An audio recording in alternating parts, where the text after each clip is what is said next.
Welcome to my channel.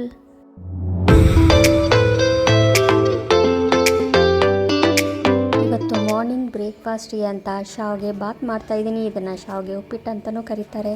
ಅದರಲ್ಲೂ ಅನಿಲ್ ಶಾವಿಗೆಯಿಂದ ಮಾಡಿದ್ರೆ ಇನ್ನೂ ಟೇಸ್ಟಿಯಾಗಿರುತ್ತೆ. ಹಾಗಿದ್ರೆ ಹೇಗೆ ಮಾಡೋದು ಅಂತ ನೋಡೋಣವಾ? ನೋಡಿ, ನಾನು ಅನಿಲ್ ಶಾವಿಗೆ ತೊಗೊಂಡಿದ್ದೀನಿ. ಇದರಲ್ಲಿ ರೈಸ್ ಬೇರೆ ವೀಟ್ ಬೇರೆ ಬರುತ್ತೆ. ವೀಟ್ ತೊಗೊಂಡ್ರೆ ಟೇಸ್ಟಿಯಾಗಿರುತ್ತೆ. ಈಗ ಒಗ್ಗರಣೆ ಮಾಡ್ಕೊಳ್ಳೋಣ. ಸ್ಟವ್ ಮೇಲೆ ಒಂದು ತಪ್ಪಲೆ ಇಟ್ಟು 1.5 ಸ್ಪೂನು ಎಣ್ಣೆ ಹಾಕಿದ್ದೀನಿ. ಸ್ವಲ್ಪ ಇಂಗು,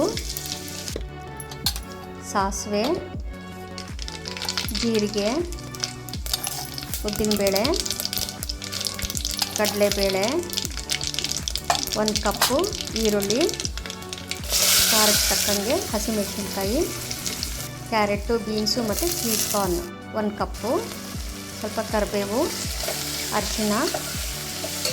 ಈಗ ಒಂದು ನಿಮಿಷ ಫ್ರೈ ಮಾಡ್ಕೊಳ್ಳಿ. 2 ಗ್ಲಾಸಷ್ಟು ನೀರು ಹಾಕ್ಕೋಬೇಕು. ನಾನು 1.5 ಗ್ಲಾಸಷ್ಟು ಶಾವಿಗೆ ತೊಗೊಂಡಿದ್ದೀನಿ. 3 ಗ್ಲಾಸಷ್ಟು ನೀರು ಹಾಕಿದ್ದೀನಿ.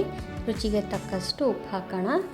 ನೀರು ಕುದ್ದ ಮೇಲೆ 1.5 ಗ್ಲಾಸು ಶಾವಿಗೆ ತೊಗೊಂಡಿರೋದು ಹಾಕ್ತಾಯಿದ್ದೀನಿ.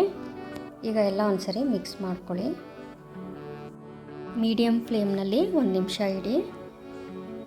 1 ಸ್ಪೂನಷ್ಟು ನಿಂಬೆ ರಸ ಹಾಕಿ ಎಲ್ಲ ಒಂದ್ಸರಿ ಮಿಕ್ಸ್ ಮಾಡಿ ಸಣ್ಣ ಊರಿನಲ್ಲಿ 1 ನಿಮಿಷ ಇಡಿ.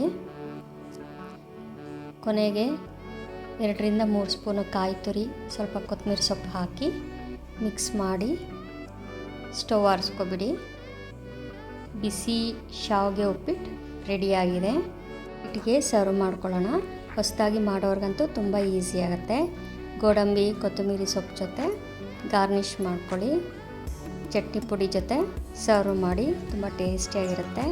ನೋಡಿದ್ರಲ್ವಾ, ಸಿಂಪಲ್ಲಾಗಿ ಟೇಸ್ಟಿಯಾಗಿರೋ ಬ್ರೇಕ್ಫಾಸ್ಟ್ ಹೇಗೆ ರೆಡಿ ಆಯಿತು ಅಂತ. ಹಾಗಿದ್ರೆ ನೀವು ಕೂಡ ಟ್ರೈ ಮಾಡಿ. ಮತ್ತೆ ಸಿಗ್ತೀನಿ. Thank you.